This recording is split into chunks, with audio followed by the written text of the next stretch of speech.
जाप सुप्रीमो राजेश रंजन उर्फ पप्पू यादव ने चुनावी तैयारी शुरू कर दी है। इसके मद्देनज़र अपनी दावेदारी को लेकर पूर्णिया लोकसभा क्षेत्र के विभिन्न जगहों पर घूम घूम कर जनता के बीच अपनी बात पहुंचा रहे हैं। इस दौरान पप्पू यादव ने प्रेस वार्ता करते हुए कहा कि बिहार में सरकारी स्कूल से बड़ी संख्या में गरीब बच्चों का नाम काटा गया है। ये बच्चे आर्थिक रूप से पिछड़े हुए हैं। सरकार अपनी नाकामी को छुपाने के लिए अटेंडेंस का बहाना बना रही है।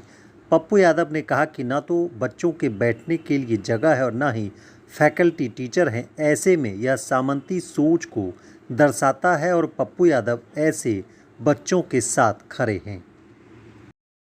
एक बात आ रही है जो बिजली का मुद्दा है, जो लगातार शोषण बनता जा रहा है बड़ा गलत तरीके से।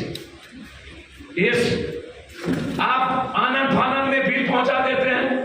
3 घंटा बिजली के बाद किसी का आप 23,000, किसी का 32,000, किसी का 18,000 और जाके वोटर जमा करके FIR लॉन्च कर दीजिए और उसमें मिडिल क्लास और कमजोर तबके सबसे ज्यादा हो तो ये तो नहीं चलेगा। आप हमको 22 घंटा बिजली दीजिए, लेके रहने और स्मार्ट मीटर को डरावना मीटर मत बनाइए, ये नहीं चलेगा। दूसरी चीज यहाँ के MPI लगातार शोषण कर रहे हैं। यहाँ के ट्रैक्टर 40,000 39,000 बिना किसी चीजों के, इतना बड़ा चोरी, एक्सप्लॉयटेशन, इतना बड़ा मनमानी कि ट्रैक्टर भेज दो, ट्रैक्टर नहीं चलेगी।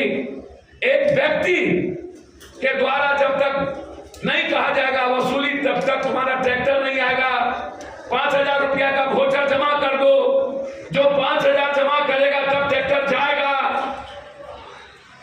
और ये MPI के पदाधिकारी मनमानी कर रहे हैं। मेरा सख्त आग्रह है कि ट्रैक्टर के कागज का आप नोटिस दीजिए। 3 सप्ताह के नोटिस के बाद यदि वो अपना कागज नहीं संभाले तब आप उसका ट्रैक्टर को आप रोक सकते हैं। कागज बनाने का मौका दीजिए। आप 40,000 रुपया फाइन करके ये रावणी रूप ये नहीं चलेगा।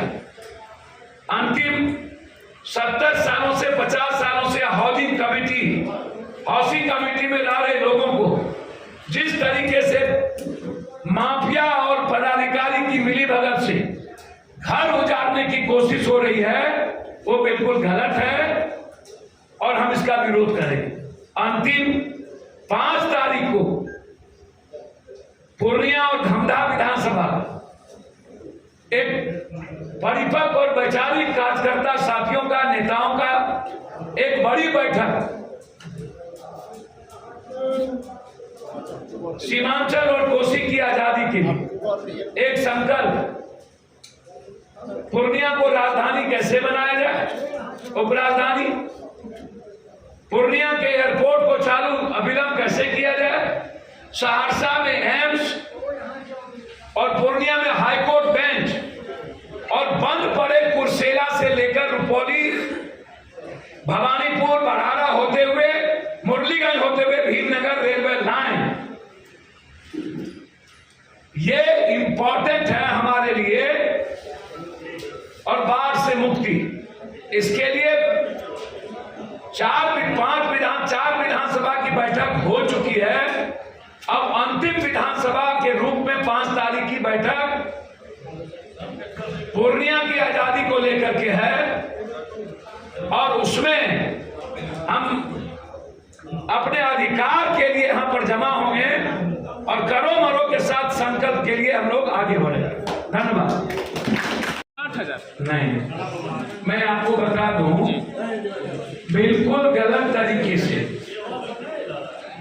जिस तरीके से टीचर बहाली की बात हो रही है, जिसमें लगातार आर्थिक शोषण, फिर उसी तरीके से जिस तरीके से बिना किसी सुविधा के, ना रूम, ना फैकल्टी टीचर, ना ही टेक्नीशियन, ना ही लैब, और बच्चों को जिस तरीके से नाम काटने की बात सामने आई, यही मानसिकता है जिसके बारे में हमारे राज्यसभा के एमपी मनोज जी लिखे कि कमजोर दलित वंचित बच्चों का नाम क्यों,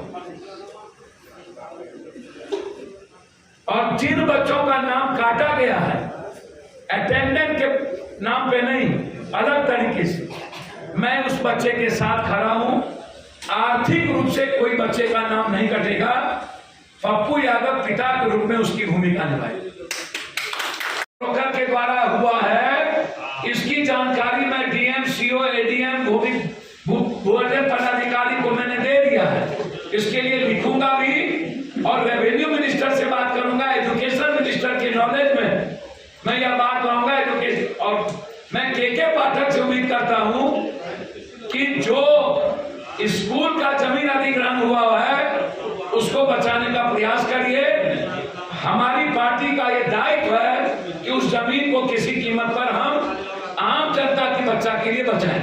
रजिस्ट्रार की भूमिका रही होगी, निश्चित रूप से रजिस्ट्रार की भूमिका है, जिनकी भी भूमिका रहेगी उसको हम छोड़ेंगे।